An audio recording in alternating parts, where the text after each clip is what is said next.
Okay, Alex, you're gonna need to be quiet, okay? You might have to stand up and do it.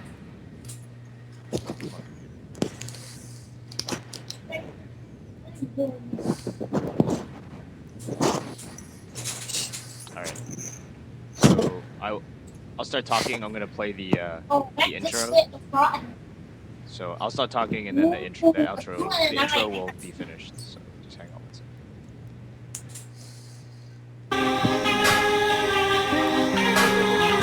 You're listening to Screenview with Peter Van, Amy Morgan, and John Denny.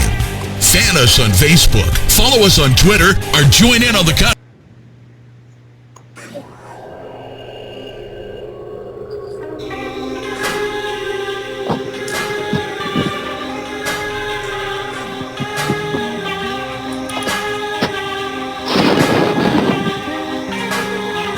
You're listening to Screenview with Peter Van, Amy Morgan, and John Denny. Fan us on Facebook, follow us on Twitter, or join in on the conversation on Google+. Hello and welcome to Screenview episode 5. I have with me the swirly edition, John Denny and Amy Morgan. Hello. Hello. How are you guys this week? We're good. Very good. Well, you took a little bit of a hiatus last week because, I skipped town. But we were back this week, so we have a bit more stuff to get to. Not a lot of stuff, some stuff here and there, not a lot of huge stuff. But Not a lot of news this week. Yeah, I'm hoping you guys saw the Muppets trailer. Did you guys see the Muppets trailer? I did. I checked it out. I saw it way when they were saying they were going to come out. Like, I guess the teaser trailer I saw. Yeah. And they came out with a full-length trailer last week, and I kind of want to see this movie. Is it wrong? It's good. I was never really a huge. I know it's kind of wrong, but I was never really huge Muppets fan. So I know of them, but I never really knew them. They were not my dearest friends when I was younger.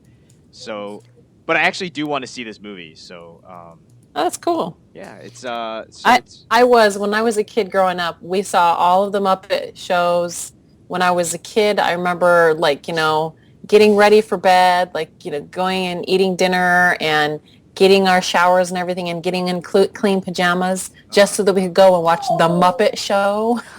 Right. And then watching that and then going to bed afterwards and just, it was the Muppet Show. We did this every week. It was a weekly activity. So I am very much a child of the Muppets. right. Well, I think it's funny. I'm sorry. Oh, I was going to say, I'm going to go see it. I'm going to bring my kids. I'm going to expose them as much as I can to the Muppets. Very good. I was going to say, I think it's funny that people my age, I guess, I was kind of introduced to the Muppets through Muppet Babies. Yeah, Muppet Babies. yeah. And there's always the Muppet human Babies. that you never saw because it was always just their legs.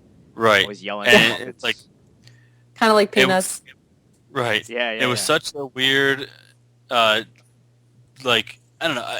I've seen all the Muppet movies, and I saw some of the Muppet shows, but really where I grew up on was the Muppet Babies and watching all those cartoons and kind of being introduced to it that way. But I was telling Peter earlier today that I want to see this movie because of Jason Segel's in it, and Yep. I don't know. I think he's funny enough to watch kind of anything that he's going to be in. So Yeah. I'm in, definitely. Yeah, I think, like you were saying, Jason Segel, Amy Adams. Oddly enough, Chris Cooper's in this as well. Really? Wow. Yeah, it's like Chris Cooper in a Muppets movie. But so pretty much the premise is that the Muppets are trying to get back into showbiz and stuff, and then people are like, don't even really Who are the know Muppets? who the Muppets are anymore. So they're so they try to go in. Are you a Ninja Turtle? Yeah, That was exactly. great. Yeah, that was great. So they're trying to come back, do this whole world tour and stuff like that. So that'd be really cool. I think it kind of plays to itself, as a comeback kind of thing. So I'm very interested. It's very interesting. So Just as when you think that the Muppets could not revitalize themselves, they do. Yeah, and apparently, like Jason Segel is a huge fan of the Muppets, so he kind of poured like a lot of work into this movie. That's good. So it's really cool to see, like, he's very he's really interested in the movie, and he really put a lot of work into it. So it'll be cool to see. Oh, good. I think it'll be more successful than the Smurfs. Yes. The Smurfs made a lot of movies, man. They made a lot of dough. Did it? Yeah. Did it? Yeah, it's kind of weird to believe, but the Smurfs made a lot of money. I can't remember specifically how much, but well, it wasn't for me because I didn't dare go see that. I thought it was lame. Yeah. I kind of felt like a lot of people would say, like kind of what Amy said. It's like, no, I don't want to do that because. Yeah. Let's have the Smurfs have an adventure in New York City. Yay, not. Oddly enough, it made $550 million. Oh my goodness. Yeah, at a budget of 110. So you're gonna get the Smurfs, Smurfmole or something. Wow. The sequel to the Smurfs movie. I don't know. It made most of its money in the foreign box office, but it still made enough money that they're probably just gonna keep making them. I find that surprising. It is amazing. I find that very surprising too. Maybe it's because a bunch of people said, "Oh, Smurfs! I'll let my kids go to that. I'm not going to watch it, but I'll let my kids go to it." Yeah. Can you imagine? Like, I mean, if the Smurfs made that much money, the Muppets better make a crap ton. Like, yeah. It looks like infinitively better than the Smurfs. It'll be better done, I'm sure. Right. Yeah. And I think that when people look back on. I know I did when the Smurfs movie came out. I was like, "Oh my god, the Smurfs!" Looking back when it was kind of dumb, but like the Muppets is like, Muppets is fun. So I think that people will look more fondly to the Muppets than they will. At least the circle of people that I was hanging out in, everybody was kind of like, deriding the Smurfs movie. I'm actually surprised that it made over, the awful, over $100 million. The horrendous, When it comes out on video, I'll go out and rent it and see if it was as bad as I thought it was. And if it is, then I will come on the podcast and I will moan and grouch about it. There we go. Once it comes out. Look forward to that. So a couple other trailers that came out in the past 2 weeks is Sherlock Holmes: A Game of Shadows, which I don't know if you guys have seen the original. I did. I saw the original, and then I saw the one when you put it on our notes, and I have to say I'm liking where this is going. I will definitely go and see that. It looks like it's going to be a very successful trailer or movie number 2, which is good because second movies usually don't do very good. Right. Yeah. I haven't seen the new trailer yet, but I'm definitely in to see this movie. Is it directed by Guy Ritchie again? Yep, he's back. So you can't really go wrong with that, right? Because Guy Ritchie's very sharp dialogue and stuff like that. So, as long as everything stays the same from the first movie, same actors and everything. So yeah, it's pretty much just a continuation of that because it brings back in the first movie they kind of hinted at Professor Moriarty. Right. I can't say it as well because I'm not British, but so he Moriarty. Moriarty or something. He kind of he's behind everything that happened in the first movie, so they go and get him. Crazy enough, Moriarty is played by the guy from Fringe. He was before he got cut in half. Oh, Jared Harris. That's where I remember him from. Yeah. Cool. So he got awesome. Yeah, so he it's going to be interesting. So that comes out on Christmas, I believe. Nice. 16th. I think it was it was December last time too, wasn't it? December. It was a Christmas movie. Yeah. So it was surprisingly I enjoyed it more than I thought I would. So does it seem like this one's going to be a little bit darker or kind of on par with the last one? It feels like it's going to be right on par with the last one, okay. actually. Yeah, from what I've seen. Yeah. I actually just carrying on the same thought. I heard that they have already signed on for a third Sherlock Holmes movie. Yep, they're already working on. Nice. Yeah, it's kind of crazy. So I guess they are everything. This will turn pretty well. So right. Yeah. Which it will. Yeah. The last trailer that we have is Martin Scorsese's Hugo. I don't know if you guys have seen this. No. It's really bizarre because it's like this kid has. I assume it's about Hugo Weaving. No. No, It's about this I'm kid. wondering. I'm wondering if it's actually based on a book because I did just watch it when you put it in here and before we started. Yeah. It kind of has like that steampunk kind of feel to it, and along the lines of the Lemony Snicket's series of unfortunate events or whatever. Mm-hmm. It kind of has that feel to it. Hey John, your video appeared. You are no Yeah. longer Excellent. swirly. This is kind of amazing. Yeah, you're actually. Let me see. It's actually no. It is a book, but it is written and illustrated by a person named Brian Selznick. So it's not a nice. The name is familiar. I kind of I think that my audio dropped a little bit. What did you say it was based on? Or what is it about? I guess I didn't have time to check out the trailer. I interrupted. Sorry. Go ahead. Go yeah, ahead, so- John. Tell us about it. So Hugo is a little. It's very interesting. It's like I really like the way they play these trailers. Like when they tell you what's going on, but at the same time, it's like there's some mystery kind of surrounding it. I hate those trailers where they say, "Oh, this is exactly what's happening." You're like, "Why would I watch this movie?" So in Hugo, it's this kid. His dad and him built this thing together, and they needed a key to pretty much like they need a key to get this thing moving. The boy runs into a girl. It turns out she has the key, and that unlocks this adventure. And you don't really show what's going on. Like they don't really explain to you what's going on. They just say it's a big adventure, and they go and figure out that what kind of message that the father left his son, and it's like in this robot. It's very interesting. There's kind of a mystery behind it. So I think it's definitely one of those where I'd be interested in seeing because you're like, I don't really know what this movie's about, kind of. So it's pretty cool. Yeah. Cool. Yeah. It sounds like they're still by keeping Martin it really. It sounds like they're still keeping it very. It's more of a teaser trailer because we really have no idea what it's about still. Yeah, if you haven't read the book, unless you've read the book, right? Exactly, and I have not read the book, so it's a Scholastic book. I haven't read Scholastic since I was a kid, so apparently it only came out like 4 or 5 years ago. So, but that's that. Let's see here. Arnold Schwarzenegger returns to the films, does a movie that sounds like a combination of Walking Tall and No Country for Old Men. I don't even know what it's called. I don't think it's a movie yet. Oh, called The Last Stand. The Last Stand, yeah. It's about a former Los Angeles police officer who becomes a sheriff of a sleepy border town and finds himself standing between a ruthless drug cartel leader and the border. Yeah, it sounds like it's directed by a Korean director. So we'll see. It'll come and go. I don't think that it'll be anything that people will go see it, and there'll be a lot of hubbub about it because it's Schwarzenegger coming back to being in movies, actually being in movies instead of a computer generated Arnold Schwarzenegger like in Terminator Salvation. I didn't see it. You spoiled it.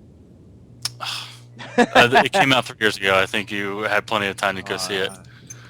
Limitation.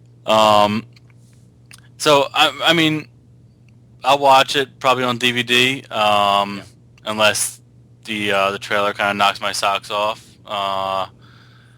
But I think it'll be fine. I think it'll be, like I said, there'll be a lot of press about it, and he's been in the news recently because of whatever scandal he had while he was in office. Yeah. So they'll make a big deal His about divorce that too. as well. Right. So Yeah. I have a feeling it'll just come and go, and then by the time I'll probably get back into the swing of being in movies again, and everything will be like it was in the 90s. Yeah. Yeah. That'd be nice. I'll be back. You're right. Exactly. All right, so Or he'll say something like, "Who's your daddy and what does he do?" I do want to see that. Those are the only two impressions I do. Thank you very much. Sorry. This director, Kim Ji-woon, he's got this movie, The Good, the Bad, and the Weird. I actually heard about that movie a couple years ago. and it's on my Netflix queue right now, so I do want to see that. Yeah, I've been wanting to see that. It's been on my instant watch for quite a while now, and I haven't had a chance to watch it because there's some days that you just don't feel like reading subtitles the whole time. So Right. Yeah. I can't. I haven't done it yet. But he's done a series of films, like Korean films, that have been known to be like, well directed films. So it shouldn't be Right. too bad. It'd be interesting. Johnny Knoxville and Forrest Whitaker will also star. So we'll see how that goes. Something about this, the idea of, being a sleepy border town that finds itself standing between ruthless drug cartel and the border, and just, political statement. Yeah, Right. right, pretty much. Yeah, and I just, the idea of that just makes me want to go, I don't think I'm going to go see it, because they'll probably say something, or they'll put some slant on it that'll either bother me, or I'll be like, oh, that's so totally not the truth. Right. Yeah, I just don't want to, that's probably what will put me off more than anything else. It sounds like one of the later Steven Seagal movies, but I can't put my finger on which one. Kind of like all of Steven Seagal's movies are like that. well, I mean, like kind of like there was a movie where he was like an environmentalist or something like that. What? Oh, yeah. Yeah. Yeah. And just to me, this plot just kind of rings sort of like that, where he's like a one-man army, and he's going to take down a big corporation and this and that, but in the end, it's just another action movie. Right. We'll see. It'll be interesting. Coming soon. Yeah. Maybe. Right. Speaking of coming soon, you're gonna have to wait another 2 years for Thor 2. It got moved to November 2013. This time I'm kind of upset that Kenneth Branagh is not returning to Thor 2. He was really good for it, but Patty Jenkins, who directed Monster, is now has taken over. That will be in 2015. So. I think it'll be fine. I mean, it was good for Kenneth Branagh to do the first one, because it kind of played off like a lot of like the mythology and sort of like a Shakespearean type thing. Mm-hmm. And to get a Shakespearean actor like Kenneth Branagh to kind of control that environment worked for the movie. But to carry the movie forward, you don't necessarily need that big name director behind it. And I'm sure he costs a lot of money for Marvel, being who he is. So I think it'll be fine. You probably won't even notice. Probably forget by the time. No, I mean seriously, you probably forget by the time the movie comes out, and then you'll go be when the credits roll, you say, "Oh yeah, it's not Kenneth Branagh doing this one," or you might say, "Who directed the first one?" Like that might be a serious reaction. I mean, in my mind, but you never know. I mean, it might be a terrible movie. Who knows? We'll find out. We'll see. Yeah. Yeah, we'll see. All right. Now, what movie did they even say what movie they're gonna put in May? No, I actually, it's some Chinese. It's not Chinese. It's some Disney kids film. Right. And I mean, but they just have a movie to put in Disney's Lone Ranger. They pushed Thor 2 for Lone Ranger. Every time I hear Lone Ranger, I keep thinking of Airheads. Airheads, like the Lonely Rangers. Right. But it's obviously not. It's actually going to be. That is actually a Johnny Depp movie. So it's gonna be, it's gonna be weird as always. It could be good, and then it could be strange and unusual. Yeah. I don't know. Maybe it's not really the time for. I mean, it seems like a lot of the Marvel Comics movies come out in the same month. A couple years, like Iron Man 1 came out in June, and Iron Man 2 came out in May, but that's not too much of a difference. 2 years apart, and the Spider-Man movies all came out in April or May. So I mean, 2.5 years. Well, it'd be only about a year and a half after Avengers, right? So and then Iron Man is coming out as 2013 as well. Yeah. Obviously, there's going to be a good pace between all the other movies. So I guess it makes sense, but it just seems like sitting at it now, you're looking at this date, it says November 13, and you're like, oh my God, that's 2 years from now. Yeah. Yep. And I saw Thor in theaters 6 months ago. So Right. I don't know. It Should just be seems like a really long time between two movies. But then, oddly enough, I was looking at information about Hellboy today, and Hellboy 1 and Hellboy 2 came out 4 years apart. Did you realize that? Yeah, that's why nobody watched the second one.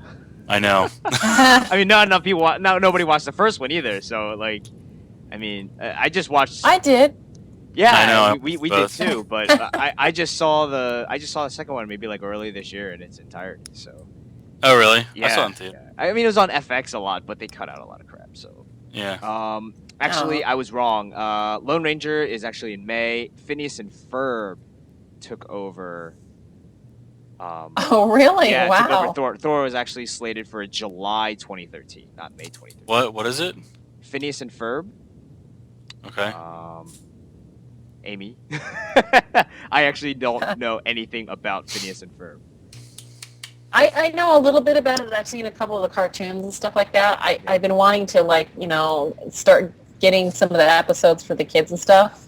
All I know is it's really cool because there's like a platypus, a pet platypus in there called Perry, who's a secret agent. And I love Perry. I think he's awesome. Perry the Platypus. Right. There it is. But other than that, yeah, Perry the platypus. There you go. Yeah, it's a Disney Channel every single- show that they're turning into a movie. Yeah, so, a full action It Phineas should and be. Ferb coming to you July 2013. All Kids will right. love it. Yeah. Bring your kids. Yeah, the kids will go see it. Yeah. Yeah. All right. Well, that's enough of that. Before we get on to some other weekend box office stuff, Netflix came out with their earnings yesterday, and they lost 810,000 U.S. subscribers last quarter. Wow. Their stock dropped yesterday 26%, and it's down today 34%. Today Why? being Wow. Tuesday, October 25th. Well, they lost 810,000 subscribers in Yeah, but, I mean- quarters in 3 months. But after everything was kind of smooth, I mean, obviously not smoothed over, smoothed over. Why can't I say that? You can do that. You can do it. Yeah.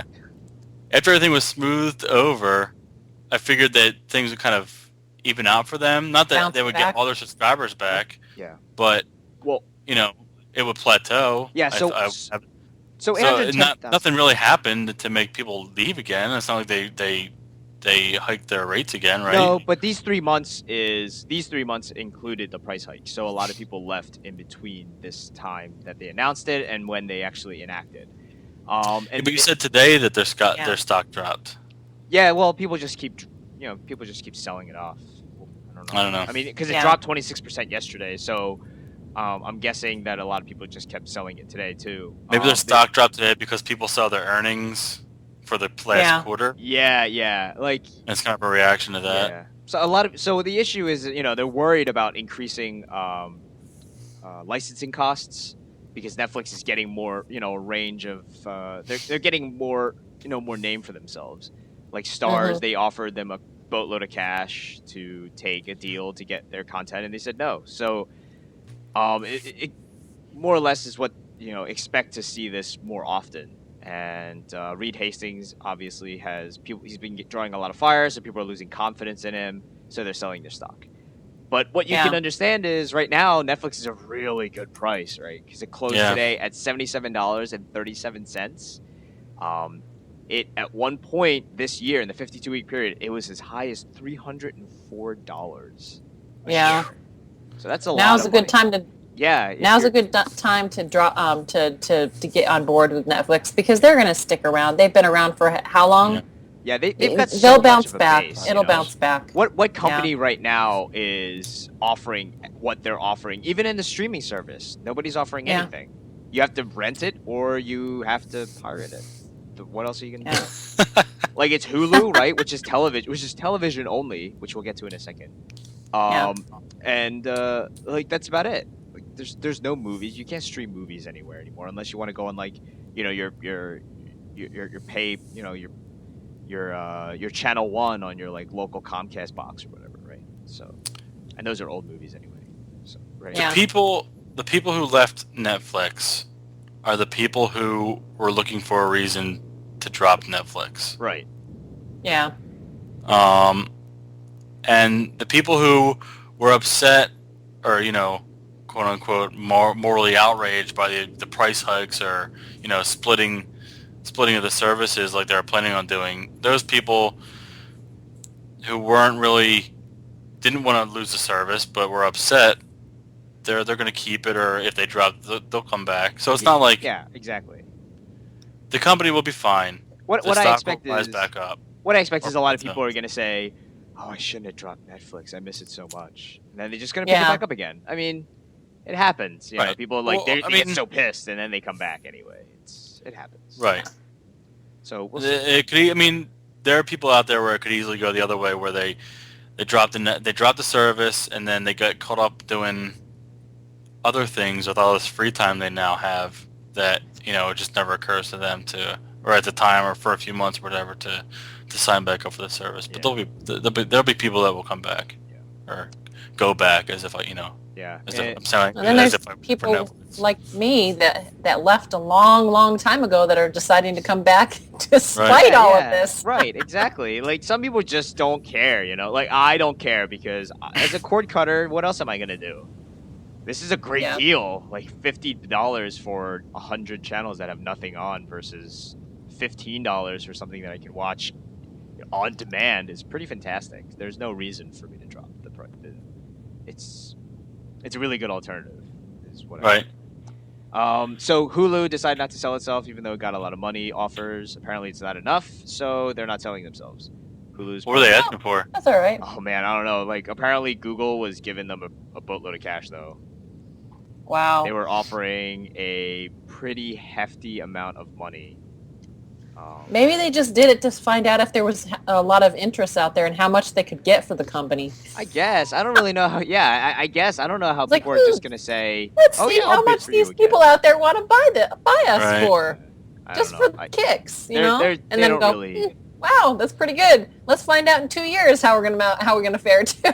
Yeah, it's crazy. I mean, apparently Yahoo, Amazon, and Dish were all trying to bid in between $1.5 to $2 billion for Hulu. Wow, which is a lot of money, right? I mean, like it's just free television online. There are some Hulu Plus things, but you got to pay They don't really have a lot of subscribers because they're obviously not as big as Netflix or anything like that. Apparently, Google paid. It doesn't say here, but they paid. They apparently they went over the top and just said, "Hey, why not? Let's give it a shot."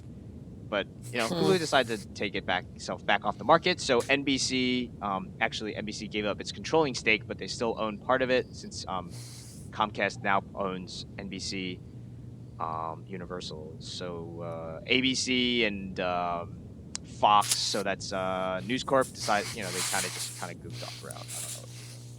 I don't know. So Paranormal 3 this weekend made $52.6 million. Apparently it is the top grossing horror film of opening horror film of all time. Wow. It broke international box office records and national, I believe.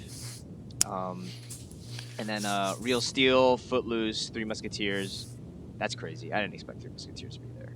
And the Ides of March, they're pretty low. I mean, Real Steel is at 10.8. So they made after number one, everything kind of dropped off. Yeah, they make considerably less. I was surprised that Paranormal Activity did so well. I mean, they're making a it's October. Come on. Now everybody wants a scary movie. But I mean, the Thing dropped. The Thing was what, 3rd or 4th last week, and now it's at 6th or 7th. Oh. But I went and saw The Thing. Sorry. Oh, did you? You know what the thing was? I thought it was good. Pardon my pun, but you know what the thing that was really confusing me about The Thing was that they would always say it would be like the trailer that they kept playing was everybody is afraid of something. But it never told you what the movie was. So I was just like, what's the name of this movie? What's going on? Right. I had to The like thing is- research it to find out. The thing is, Wow. it's a prequel, as I understand it. It I don't is. know. It's a prequel. It's supposed to happen. It takes place just before the original, Okay, so Great. there are which was people out also a there- remake, by the way. Yes, it was. What? Yes. It was. The From, original like a was like 50s movie, way back, yes. And the thing was like a vegetable kind of looking guy. It was funny. Right. But Pete, if you haven't seen not the original, but the original The Thing from the 80s with Kurt Russell. Yeah, 1982 with Kurt Russell, yeah. Okay. It's definitely worth seeing, and it will scare the pants off you. No, It always no. scared I've me, established yeah. this early. I am a little pansy when it comes to horror films. I am not watching this thing. There's no way. There's no way I'm watching this movie. If you've seen... The point of scary movies, though. Yeah, but I don't want to do that. I don't like it. Aw, I wouldn't say it's like, for me, this is the level of what I'd say. Okay, The Grudge scared the crap out of me. The Grudge. You guys, scared have the you living- seen The Grudge? That The Grudge freaked scared the me living out. That was like, I'd say it's the all-time scariest one I've ever seen was The Grudge. This was nowhere near that. It was very suspenseful and very thrilling, and you had no idea who was going to be infected and who wasn't. Like, so who was the human and who was like the thing. So they did really great with that. But if you were really scared by The Grudge, you will be thrilled by this, but I don't think that you're going to be scared out of your wits. All right. The whole idea of the original movie is that it's a alien shapeshifter. So Yeah. there are people stuck in Antarctica who are trapped with this alien thing, and they don't know if the alien is this guy, if the alien is this guy, who it is. So it's kind of like, they're in the middle of nowhere, and everyone's kind of against each other. Yeah. Sounds exactly like this movie. It is a lot like that, but like they threw in a few different things to make it a few different elements so that it would set it apart from that one. In this one, you learn a little bit more about the aliens, maybe That's just a what little I bit more. Okay. But Well, the way that the first... I'm sorry, go ahead. because you learn a few things, a few details that you didn't like know in the one that follows it.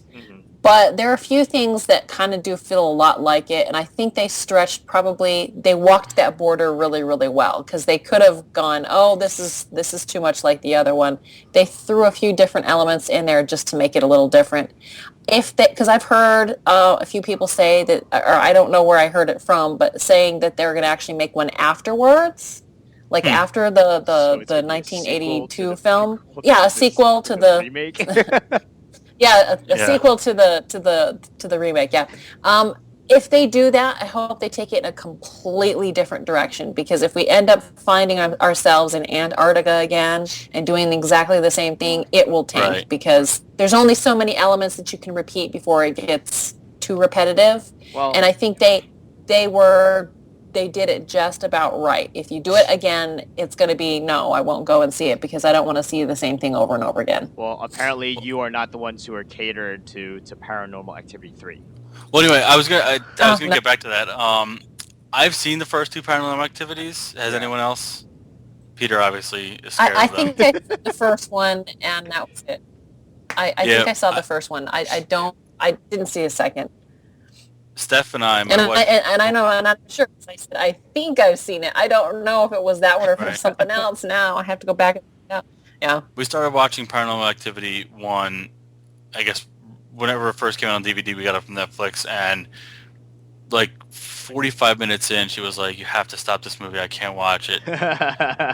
Because for the same reason, and I was going to get into this when we talked about The Walking Dead, she can't watch The Walking Dead because she gets very anxious, and she doesn't like to feel that way. Kind of like you, I guess. I assume you get, Pete. Yeah, I just get way too anxious. I'm like, do it already, just die already, just kill him already. I can't And the take whole it idea of the anymore. movie is that it's very kind of slow, and things happen during the course of the movie, and you don't really see anything. You don't know what's happening. Yeah. And at the very end is kind of like the last 10 minutes of the movie is like, climax. Almost like- Yeah. Right. Yeah, I just And- want everybody to die immediately and very quickly. Like, if you're gonna stab the guy, just kill him already. You know, just get it over But with. No one. the second movie was kind of that way, and I don't think that it did. I mean, obviously the first movie did. It made all kinds of money because it was made, for like $1,000 or whatever, and they made $1 billion off of it. Blair Witch Project kind of thing. Yeah. But the second movie didn't do as well, and it kind of wasn't as good. I kind of felt like it was thrown together, and then one day, I looked on IMDb and it was like, oh, Paranormal Activity 3 coming soon, and I was like, really? It's kind of like, I think it's like the new Saw, right? Where it's just like... Well, from what I understand, this movie is going to... Blair Witch Project? Right. From what I hear, this movie is kind of going to wrap up the story. The first one was about the main people, and then the second one was about like her sister. And the story was going on at the same time as the first movie, and then this Paranormal Activity 3, oddly enough, is like a prequel to those two, kind of explaining everything, how they got to that point in the later two movies, or the first two movies. So it's kind of flesh out the story and kind of explain everything, but it's gonna be the same idea where it's kind of seems kind of slow and it draws you in and it calms you down, and then action. It scares the crap out of you. Yeah, right. Yeah, I mean, if you see the commercials, that's what they say. It's like, what you see in this movie will change your life or whatever, Yeah, I think that's what one of the ad That's them hyping it. You have a heart attack and die. Yeah. That's how it changed your life. But I mean, honestly, Steph was like, it was the only time that me and her watched the movie, and she was too anxious, and she was like, you have to watch the rest of this movie without me. Oh man, that's crazy. I get pretty anxious too, but I'm like, I have to see the end by that point, because like if I don't, I will not be able to rest. Yeah. I mean, I get caught up in it, and to me, being scared is part of the fun. I mean, if you're not going to get scared at it, then there's no point in watching it. And yeah, that's why I don't watch it. I don't want to get scared. That's why there's no point. I learned with The Grudge. I learned with The Grudge that there's a limit to my being scared. If it's going to be one of those freaky movies, I'll watch it during the day, be scared, and go to bed at night. If I watch it at night and I'm scared out of my wits, I will not sleep. Yeah, it's over. Sorry. It's over. I have to spend another 2 hours afterwards watching something else to get my mind off of that. Yeah. Right, yeah, Toy Story. Yeah, Toy Story, yeah. Woohoo! It probably also has to do with the fact that like the movie, the box office at this point in time has been just sorely empty. Yeah. Right? I mean, obviously you see all the movies that we were just talking about, they're coming out in November. So for the next couple of weeks, it's probably going to be a little bit more of a dearth still. $10 million for a second place movie, that's like nothing. Real Steel, a couple weeks, for 2 weeks, it only made like $20 million or whatever. That's nothing. So, What was the drop off from? I mean, I don't know. I didn't have the information. I didn't put up on our board there, but I didn't know what the drop off was. Usually, they can judge how well a movie's going to do by the percentage drop from week 1 to week 2 and week 2 to week 3, and how long it's going to stick around. Well, as Real Steel, it was an action movie, so I believe it actually retained pretty well. So the first week to second week drop was only a 40% drop, which is an action film. It's usually about 50%, which is not. It's about right. And then the third week, last week, it only dropped 30-something%. So it's not a lot. But I mean, you can't drop a lot when you don't really make that much. So. Right. It's kind of crazy that it's just not it's not a very good weekend for box office stuff. So maybe that's just look at the number 5 movie is The Ides of March, and that's been out for 2 weeks, I think, only.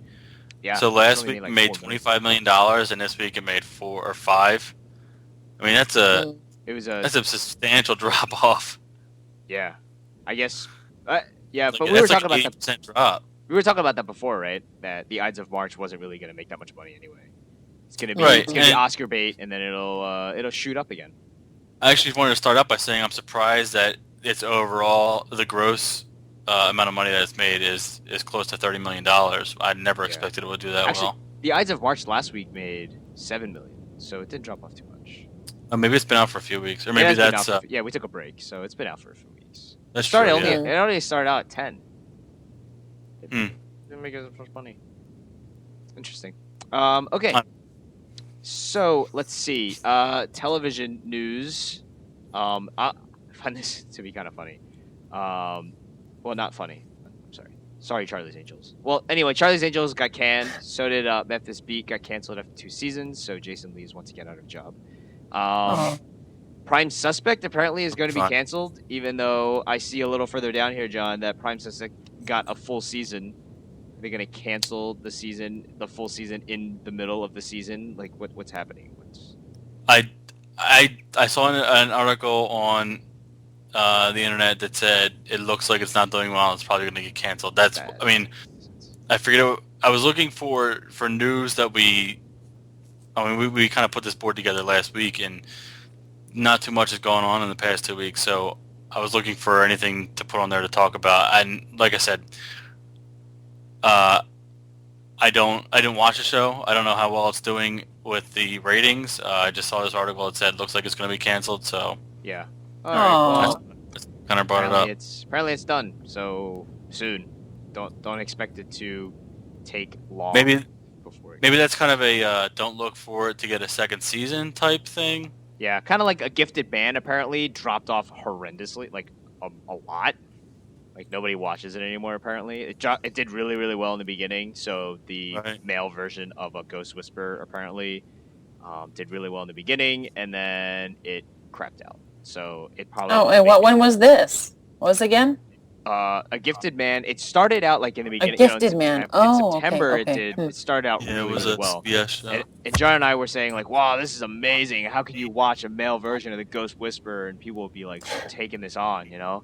And apparently, it's dropped off a lot. Oh. Yeah, so it probably won't make it second season. It's also on Friday. I mean, yeah, but it's not a good time slot for any kind of show. Well. I don't know. CBS is the old people's numbers network. Did well. People still watch. CBS has officially taken How to Be a Gentleman off of Saturday, so it didn't even make it from Thursday to Saturday before they pulled it from Saturday. So you may as well stick a fork in them. They're done.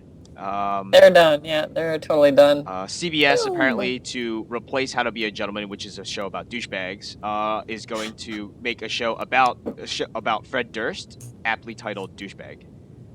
That was a brilliant opening, right? I'm not going to watch this. If it's going to be called Douchebag, really? I'm not going to watch anything with Fred Durst in it, so why? It's, from what I understand, there's no guarantee that it'll even be on air, but they are going to, I guess, film a pilot and see where it goes from there.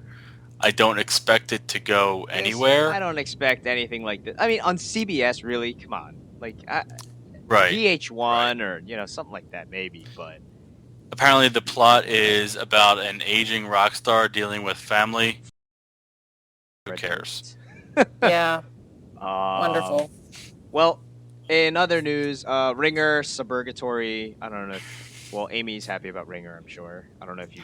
Yeah, I'm really good. I'm hoping that we get to find out, it was supposed to be on this week. Well, actually tonight, but it wasn't on tonight. I guess they're a few things are kind of like this week is a slow week, I guess, because a few things have gotten canceled and shuffled around and stuff. So I'm like, oh man, I have to wait. They're just replaying stuff now. Okay. But they like to do that they're doing sweeps. really good with the thrill on that. So I'm going, Yeah, they're probably holding off for sweeps. Yeah, maybe something like that. Ringer is the one with Sarah Michelle Gellar. Sarah Michelle Gellar, yeah. Okay, yeah. And then Suburgatory is an ABC comedy, apparently. Apparently it's really good. Just has a really bad name. So another new Sons of Anarchy it's getting a 5th season because apparently it is doing quite well. It's doing better than they expected. Cool. And then DVD sales are probably off the charts, I think. Yeah, probably. And that's why they're probably people are coming into it a little bit later. I haven't seen any of it yet, but I do want to catch up and watch it. I think a lot of people are coming in late to it, and that's why it's going to start to get some more seasons added on to the end. Yeah, but hopefully, if it's going to stay good, it's got to happen to Sons of Anarchy. It's got to get canceled. It has to. So in other great news, one of the common interest shows, Walking Dead, has received its 3rd season order. Nice. Cool. And apparently it has been going gangbusters for AMC. In its first premiere, which did a couple weeks ago, it drew it was a 90-minute episode, and it drew a 7.3 million viewers. Nice. It was number 1 in its demographic that night. So it did great. Episode 2 did slightly worse. It only its rating only went down 0.2 points. So it was 0.2%. Yeah, 0.2%. So Or it did 2.2 points. Yeah. Yeah, it did great. Yeah. So let's talk really quick about The Walking Dead. Amy, have you seen both episodes? I absolutely have seen them. Okay, so I purposely caught up. I was away this weekend, so I caught up. So let's start with Amy first. What do you think so far of the first 2 episodes we have seen this season? I'm liking it. The second one was a little slower, but it had a good ending, so I'm going, okay, I want to see what's going to happen next. And it feels a lot, it feels like we're moving along and that it's very much like the comic, at least to me, because this is a part in there. Of course, they had to switch a few things because of some of the characters that were dead by now are... Sorry, maybe I shouldn't have said that. No, it's cool. You'd expect it. Yeah. Some of the characters that were not in there by then are still around. So it's like, oh, okay, cool. Well, let's see how this goes.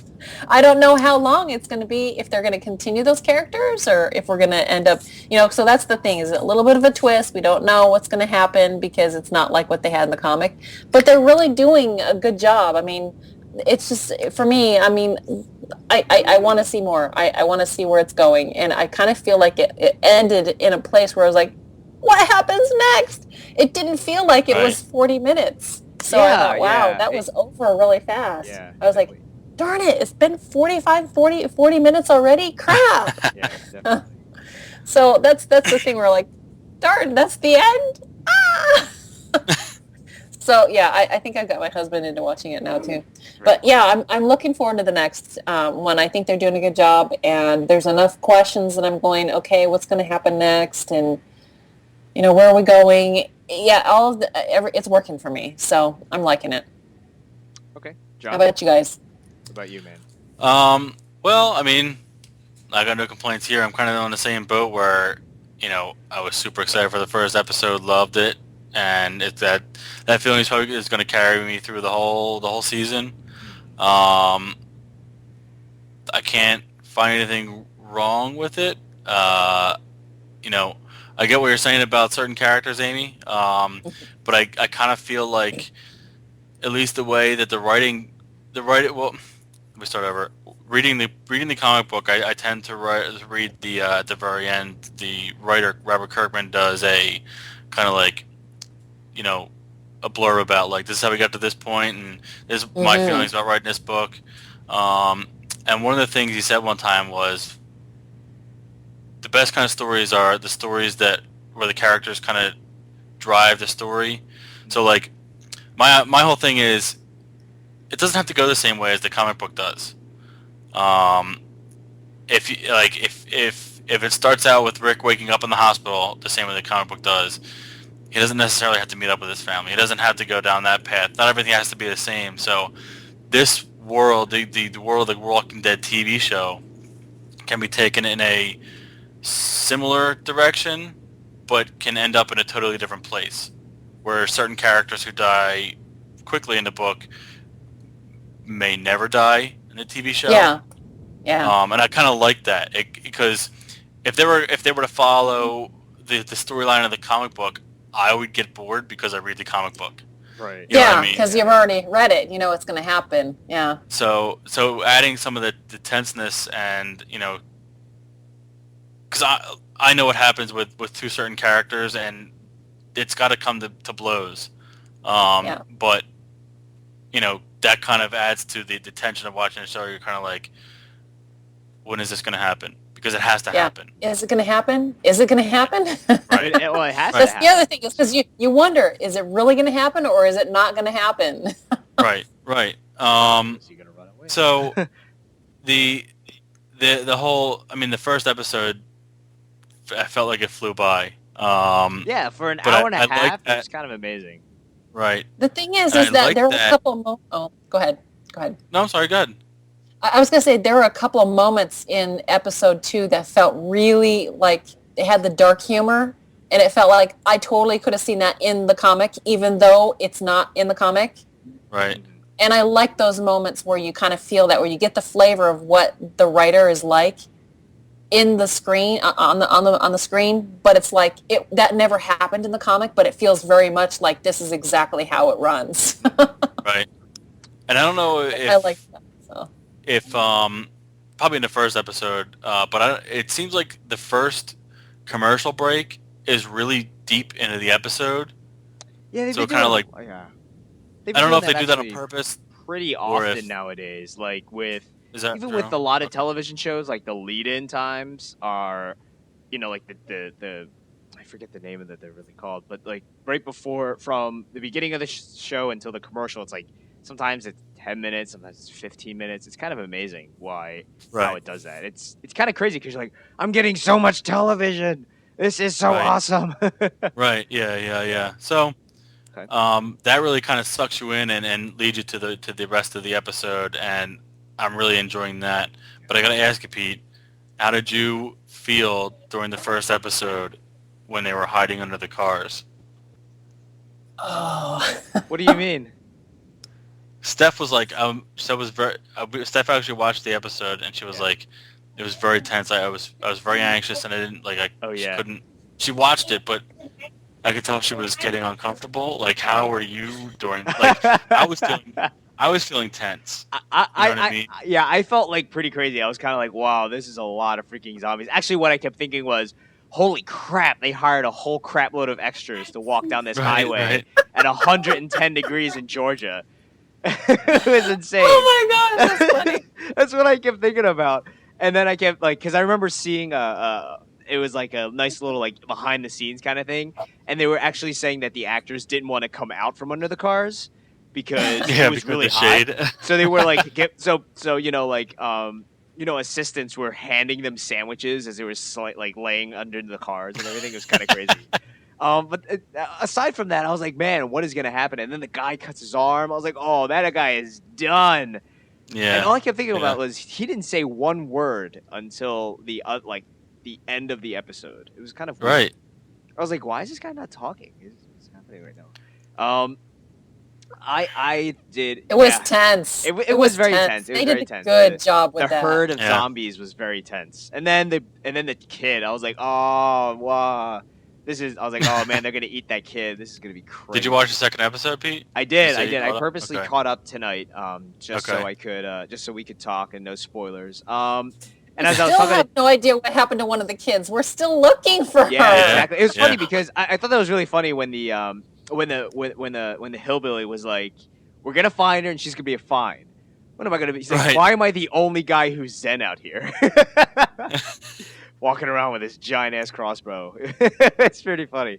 Well, it's funny. I think that character is kind of like supposed to be sort of like the same mindset of viewers watching the show, where he's very like real world, like, stop being such a baby, let's get this done with. Where every other character is like, I gotta worry about this. Rick's like, I gotta worry about my kid. The other mom's like, where's my daughter at? And everyone's like crying about this or crying about that. Where in the viewer's mind, they're like, you are being surrounded by zombies. This is what you need to do right now. And that's kind of like what that guy's whole like, his deal is. He's like, the survivalist. Yeah, right. He's the I mean, survivalist. he's definitely. I really do like the way his character has kind of. I mean, from the first season, he was just like a real like huge issue, right? He was just consistently being a jerk to everyone, not being the team player or whatever. And it seems like now that he's kind of grown into the role where he is the guy who just takes charge without any like thoughts or consequences at that point. Because, I mean, his brother is long gone by now without a hand, so you would expect him to be. They never explain that, right? He's No, he's dead, right? I think I Well, heard they some don't things know. about how they're gonna find the brother at some point. That's gonna be interesting. But Maybe. I think that was a rumor I read on the internet, so Oh, okay. Well, that'd be interesting because I definitely believe it. I definitely don't remember where like his hand was gone and that was it. That was the last we saw of him. I thought Right. I wasn't. It was such a long time ago that I forgot whether or not they resolved the issue. But yeah, I think I really like where it's going. I was actually didn't expect the kid to be shot. I actually expected the reindeer. I was telling John this earlier. Oh, today. wow. I was like, it's either the reindeer. It's either something happens, like the reindeer, like is actually a zombie reindeer and it eats the kid, or a zombie eats the kid, or the zombie eats the reindeer and the reindeer eats the kid, or something like that. I didn't expect them to be shot. I didn't. Something I was expecting something ridiculous to happen. And it's close enough to ridiculous. And now they're stuck in a school, so that's interesting. Yeah. Two characters, yeah. Two of them. And as a guy, you guys have read the comics. They're not even in the school. They're just Yeah, behind. they never even. They're Yeah. in between a door into the school and a gate protecting Right. the glass doors. Yeah, and which they're teasing will probably come loose or something like that. Right. Yeah. As you know, as the sole person of this little round table here that has not read, who actually doesn't remember most of The Walking Dead. I've only read, I think I only read up to like issue 30 or something like that. And many things have changed since then. Yes. And I do know the person that you're talking about that should be dead by now. I'm pretty sure. I think you kind of dragged it out a little bit longer, maybe. Or what's his? All right, let's just say it. Shane should be dead by now, right? Shane should be totally out of the He cast should by now. totally been blown away, Yeah. right? Like that. So that affair thing needs to come to a boiling point sooner or later, and I expect it to be within this season. I expect it to be I predict it'll probably be in this towards season the end too. of the season, yeah. Towards the end of the season, okay. Because they kind of hinted this on episode 2 that the wife wasn't really happy with their being part of their family anyway. So it'll be interesting to see how that goes. We will. Yeah, I liked how they did a little bit of the background of the mom.